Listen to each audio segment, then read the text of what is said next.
आज हमारे देश में सबसे बड़ा कंट्रोवर्सी है वोट चोरी। आज तक कोई भी ओपोजिशन पार्टी ने इतना सटीक वॉर सिस्टम के ऊपर नहीं किया था जिससे कि पूरा सिस्टम में अफरा तफरी मच गया। वो अलग बात है कि इलेक्शन कमीशन ने राहुल गांधी को 7 दिनों का टाइम दिया था, तो एफिडेविट जमा करने के लिए या फिर देश से माफी मांगने के लिए।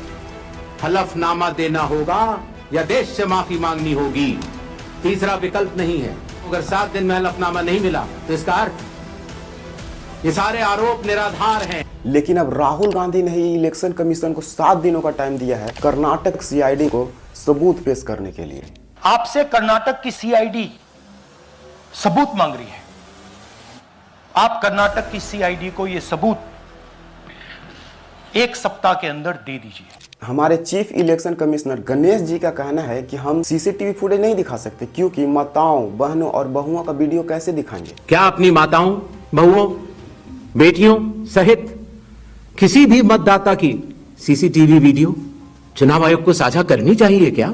ये कहना थोड़ा फनी मूवमेंट बन गया था क्योंकि चीफ इलेक्शन कमिश्नर से वोटिंग बूथ की फुटेज मांगी जा रही थी, ना कि किसी के बेडरूम या बाथरूम की। 7 अगस्त 2025 को एक प्रेस कॉन्फ्रेंस के दौरान कांग्रेस नेता राहुल गांधी ने वोट चोरी का पूरा मोर्चा खोल दिया और वोट चोरी को एक्सपोज किया। एक असेंबली में 1 लाख फेक वोटर। वही दूसरी ओर बीजेपी के कुछ नेताओं ने वोट चोरी का विरोध किया।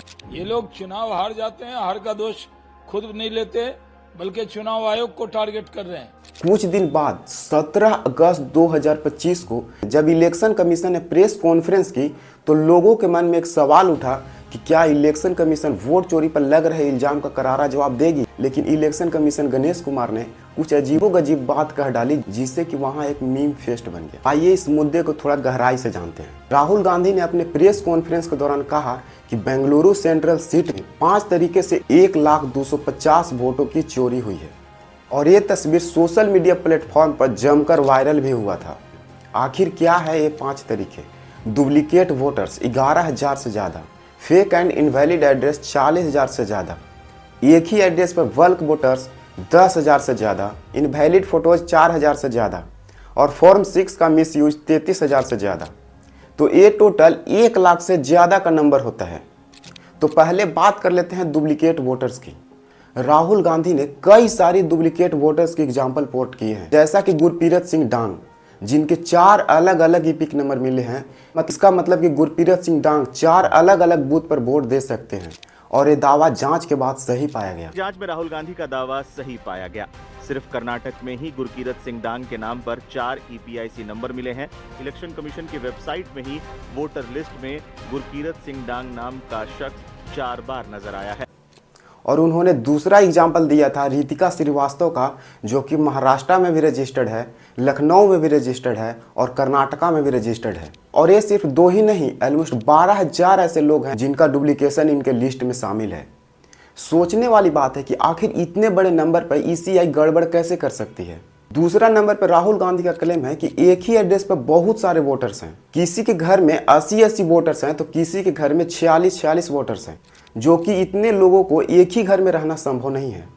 इसके अलावा राहुल गांधी का क्लेम है कि असेंबली में 40,000 वोटर्स ऐसे हैं जिनका कोई एड्रेस है ही नहीं या फिर उनके पिता के नाम पर ABCD लिखा हुआ है। इस तरह से फेक वोटर्स को ऐड किया जा रहा है और पूरे सिस्टम को खोखला बनाया जा रहा है। राहुल गांधी का अगला एलिगेशन है इनवैलिड फोटोज और फॉर्म 6 का मिसयूज। वोटर लिस्ट में बहुत से ऐसे लोग हैं जिनका वोटर लिस्ट में फोटो है ही नहीं, और है भी तो इतने छोटे हैं जो कि दिख नहीं सकते। अच्छा, अब ये देखिए वोटर लिस्ट, इनकी फोटो देखिए, या फोटो है ही नहीं या फिर छोटी छोटी फोटो है जो दिख नहीं सकती। मिसयूज ऑफ फॉर्म 6 में राहुल गांधी ने सुकून रानी का नाम लिए हैं और उन्होंने क्लेम किया है कि वोटर लिस्ट में उनका 2 बार नाम आ रहा है और उन्होंने 2 बार वोट भी की है। आपके पास पहले वोटर आईडी कार्ड एक ही है या 2 है? एक ही है हमारे पास जी।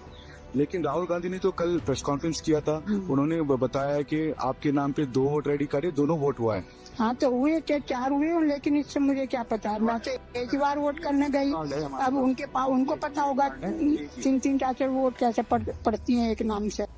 आपको यह जानकर हैरानी होगी कि यह पूरे देश भर की बात की जा रही होगी, लेकिन ऐसा नहीं है। ये पूरे प्रेस कॉन्फ्रेंस में राहुल गांधी की टीम ने इन्वेस्टिगेशन की, ये सिर्फ एक सिंगल कॉन्स्टिट्यूएंसी में करी। ये कॉन्स्टिट्यूएंसी है बेंगलोर सेंट्रल लोकसभा सीट।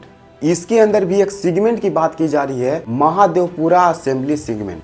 यहाँ पर लगभग 6.5 लाख वोटर्स थे। बेंगलुरु सेंट्रल लोकसभा में जो 7 सीटें कांग्रेस नहीं जीती, उन सीटों पर हार मिलेगी ये कांग्रेस एक्सेप्ट नहीं कर रही। ये सीट हारने का सिर्फ एक ही रीजन था, महादेवपुरा की असेंबली, जहां बीजेपी को कांग्रेस से 1,14,000 वोट ज्यादा मिली थी।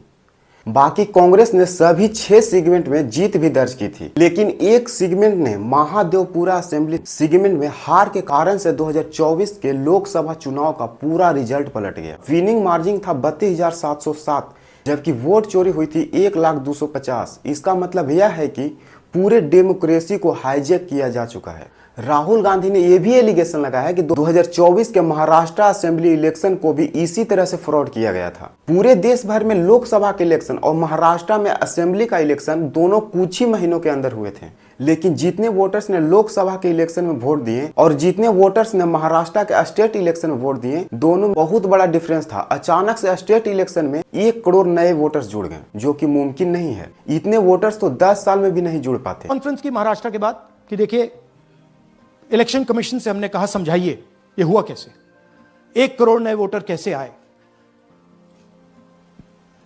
लोकसभा में एक नतीजा, विधानसभा में दूसरा नतीजा। इधर महाराष्ट्र चुनाव को लेकर सवाल उठना चालू हो गए थे। ईसी ने कहा कि शाम को 5:30 बजे के बाद बहुत भारी संख्या में वोटिंग हुई थी, लेकिन राहुल गांधी ने कहा कि हमारे लोग पोलिंग बूथ पर ही मौजूद थे, ऐसा कुछ भी नहीं हुआ। इलेक्शन कमीशन कहता है 5:30 बजे बहुत भारी वोटिंग हुई। हमारे पोलिंग बूथ के वर्कर्स कहते हैं 5:30 बजे कोई भारी वोटिंग नहीं हुई थी, कोई लाइनें नहीं। राहुल गांधी का कहना था कि ईसीआई ने शाम को 5:30 बजे के बाद बहुत भारी संख्या में फेक वोट डलवाए थे। इस बात को साबित करने के लिए सिर्फ एक ही ऑप्शन था, सीसीटीवी फुटेज दिखाकर वेरीफाई करना, लेकिन सीसीटीवी फुटेज को 45 दिन के अंदर डिस्ट्रॉय कर दिया गया था। यही कारण था कि राहुल गांधी ने अपने प्रेस कॉन्फ्रेंस के दौरान वोट चोरी करने में इलेक्शन कमीशन के साथ साथ बीजेपी भी शामिल है। और बहनों, सच्चाई यह है कि हिंदुस्तान में इलेक्शन कमीशन और बीजेपी मिलकर इलेक्शन चोरी कर रहे हैं।